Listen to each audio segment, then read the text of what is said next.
Did you know that the deadliest maritime disaster in United States history actually claimed more lives than the sinking of the RMS Titanic? It's true.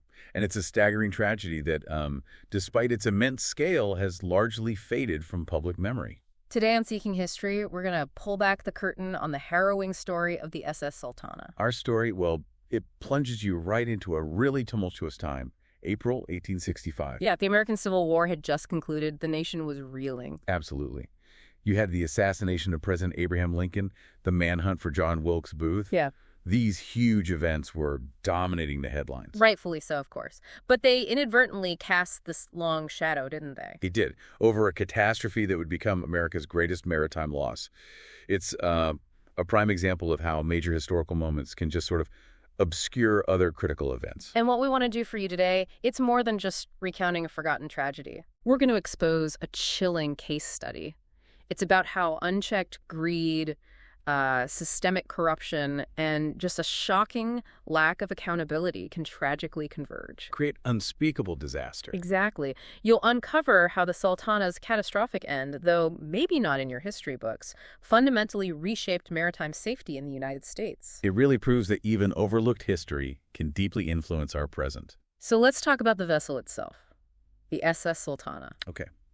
She was a 260-foot-long wooden side-wheel steamboat, launched in Cincinnati, January 1863. Pretty modern for her time, right? Oh, yeah, considered quite advanced. She regularly ran passengers and freight between St. Louis and New Orleans. And the key thing here, legally speaking. Her legal carrying capacity was, well, modest. Only 376 people. That includes the crew. 376, remember that number. And what about her mechanics, the boilers? Right, she had 4 fire tube boilers. Now, they were efficient for the era, but inherently vulnerable. How so? Well, unlike other designs, fire tube boilers heat water by passing hot gases through tubes submerged in that water. This meant keeping a precise water level was absolutely critical. If the water level dropped. The tubes could overheat, catastrophically. And this challenge was made worse by the Mississippi River water. Muddy water. Exactly. It often clogged the boilers and the connecting pipes, posing a significant and inherent risk that needed really meticulous management. So the Civil War ends. Huge task ahead for the government. Immense. Yeah. Repatriating thousands of Union prisoners of war. These men were coming out of brutal Confederate camps, places like Andersonville and Cahaba. And they weren't in good shape. Not at all. Often described as semi-invalids. Widespread disease, starvation. Many were severely weakened, barely able to walk. Now here's where the incentives kick in. And the danger. Mm-hmm. The U.S. government offered steamboat captains a substantial payment to transport these soldiers north. It was $5 per enlisted man and $10 per officer. Wow. So if you're a captain, you're looking at potentially thousands of men. That's a lot of money. A very powerful financial incentive. And this brings us to the Sultana's captain. Captain James Cass Mason. He was part owner of the Sultana, and reportedly he was facing some pretty significant financial difficulties. He saw this as a way out. So we made a deal. He entered into a corrupt arrangement with Captain Reuben Hatch, the chief quartermaster down in Vicksburg. And Hatch? Notoriously corrupt himself, apparently protected by influential friends and relatives in the government, including President Abraham Lincoln. Really? That's what the records suggest, regarding his connections anyway. So Hatch guaranteed Mason a full load of prisoners, in exchange for kickbacks, of course. Just pure greed overriding everything else. Fundamentally setting the stage for disaster. Any sense of ethical responsibility just went out the window. And this is where one bad decision starts leading to another, like dominoes falling? Precisely. During a stop in Vicksburg, April 23, 1865, they discovered the Sultana had a significant leaky boiler. A bulge, really. Okay, so they called in an expert. A local boiler maker, R.G. Taylor. He looks at it and said 2 sheets on the boiler needed to be completely replaced. A proper repair. That would take time. Several days, Taylor estimated. And Captain Mason was absolutely unwilling to accept that delay. Because he'd lose the contract, that huge payday. Exactly. So, to avoid that delay, Mason, along with his chief engineer, Nathan Wintringer, they ordered a quick temporary patch instead. What did that involve? Literally hammering back the bulged boilerplate, then riveting a patch of lesser thickness over the seam. Thinner metal on a high-pressure boiler. Yes. This hurried, negligent repair was done in just 1 day. Think about that. A critical structural component compromised in hours. All for profit, directly jeopardizing the vessel, the lives on board. It's a really stark example. Profit just brutally overriding essential safety. And the consequences, they became horrifyingly apparent almost immediately, right? As the Sultana left Vicksburg. Oh, yes. She took on an absolutely staggering number of people, far, far exceeding that legal capacity of 376. How many are we talking about? Well, estimates vary because the records were chaotic, but somewhere between 1,960 and 2,100 paroled prisoners, plus 22 guards, maybe 70 to 100 civilian passengers, and 85 crew members. So, grand total. What? Somewhere between 2,137 and possibly over 2,400 people. Let me just process that.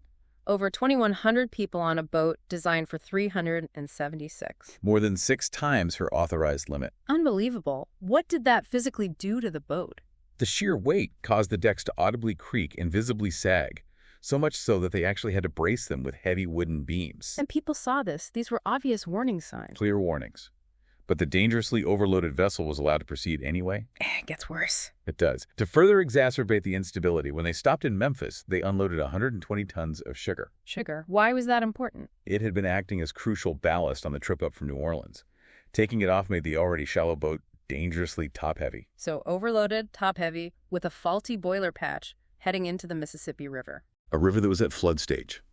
Fast-flowing, wide, setting it up for even greater peril. And this is the moment. The culmination of all these terrible decisions. April 27th, 1865.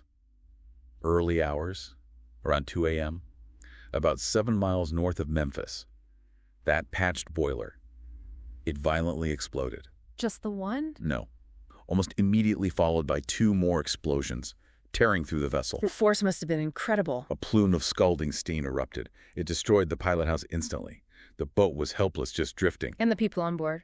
Hundreds killed instantly by the blast, the steam, flying metal shrapnel. Countless others were just thrown violently into the river. The Mississippi River. Bitterly cold, you said. Freezing cold. And at flood stage, it was 3 miles wide in places. Pitch dark, too, with a light rain falling. And the boat itself. The Sultana's wooden structure, coated in oil-based paint and varnish.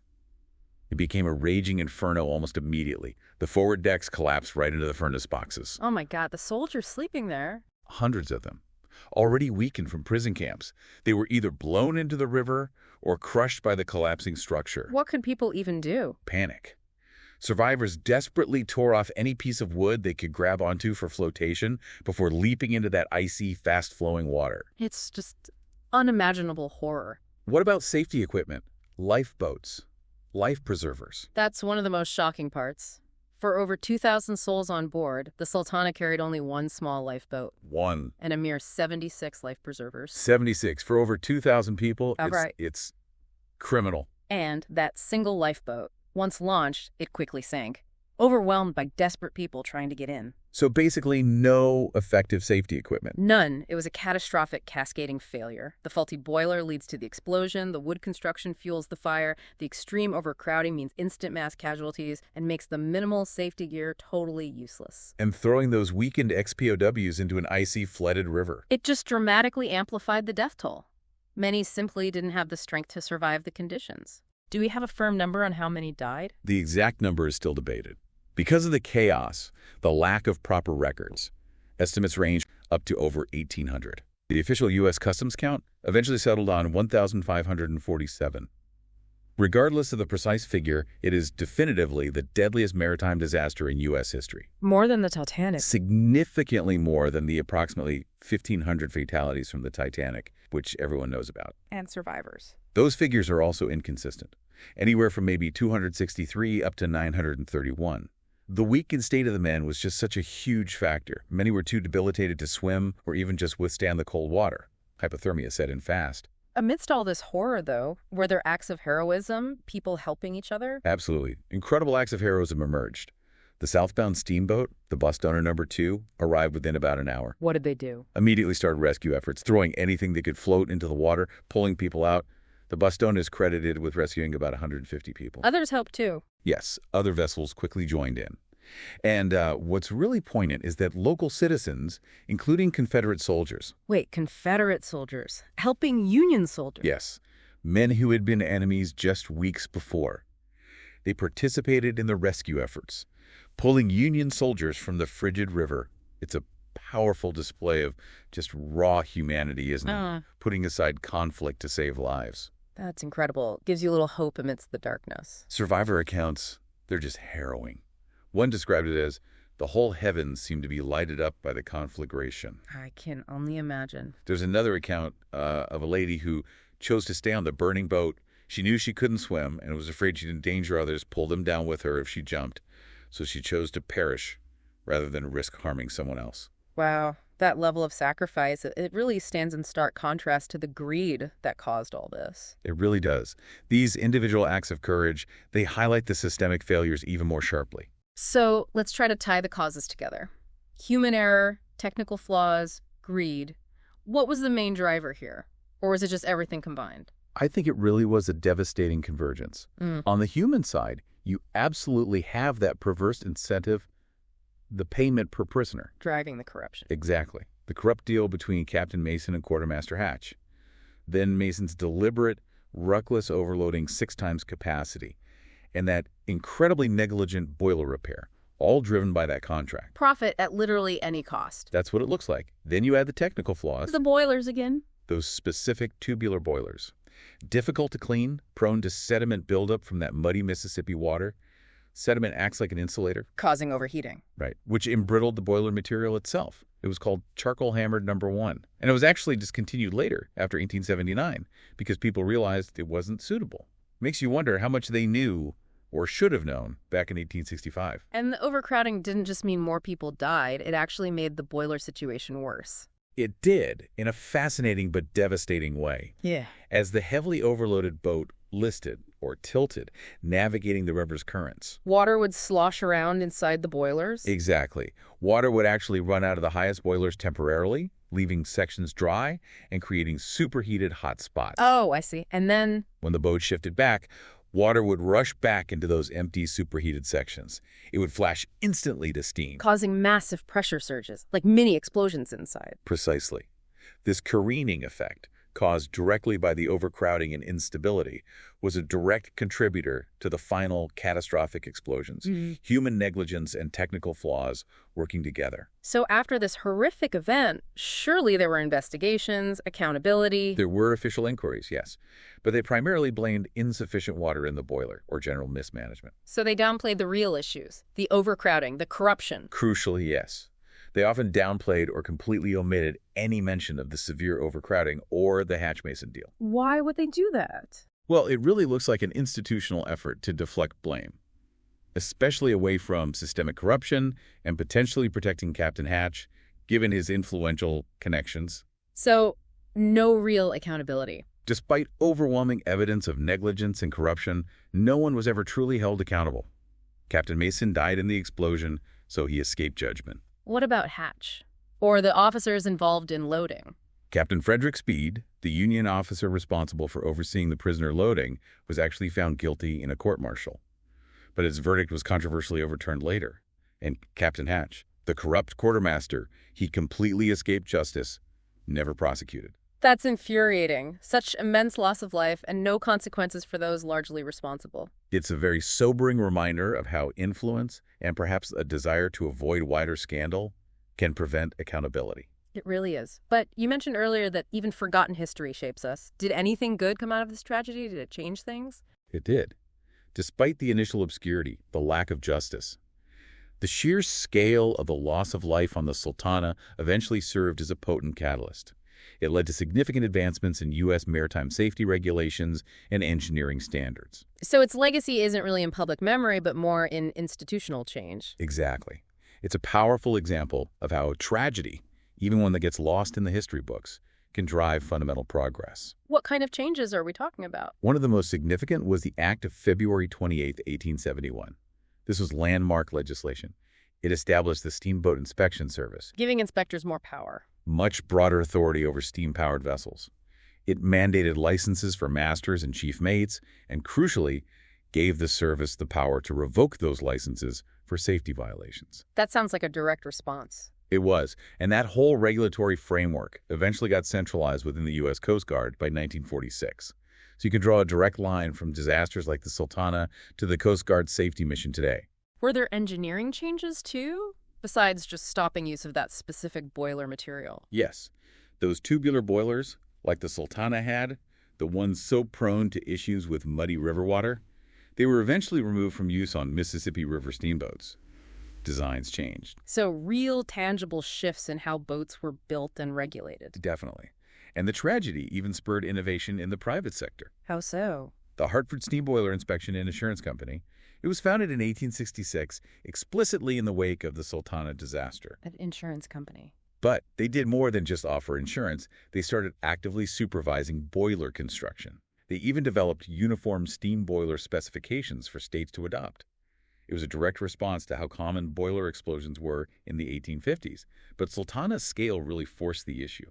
So even though the Sultana was overshadowed at the time and maybe isn't taught in every history class, people have tried to keep the memory alive. Oh, certainly. Efforts have been made. There's the Sultana Disaster Museum in Marion, Arkansas. That's the closest city to the actual wreck site. The wreck site? Is it still in the river? Actually, no.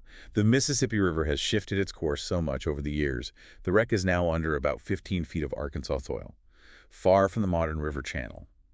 The museum has relics, a model of the ship. And the human connection. Descendants of both survivors and the rescuers, they work to keep the local connection alive.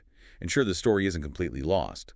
Vicksburg also has riverfront murals that commemorate the event. Has it shown up in popular culture at all? It has, here and there. It's inspired songs by artists like Sun Volt and Cordy Brannon. And there was a film in 2018 called Remember the Sultana. So pockets of awareness exist. It's such a powerful story. The Sultana's tragedy, it really underscores the devastating consequences when profit gets prioritized over human life, over basic safety. Absolutely. It highlights that continuous, undeniable need for vigilance. We need robust safety regulations, ethical governance across all industries, always. It really shows us that some of history's most impactful lessons, the ones that build the foundations of our safety today, can come from its most overlooked corners. And maybe it leaves you with this thought to ponder. What other forgotten events like the Sultanas might be quietly shaping our world today, just waiting for us to uncover their lasting lessons?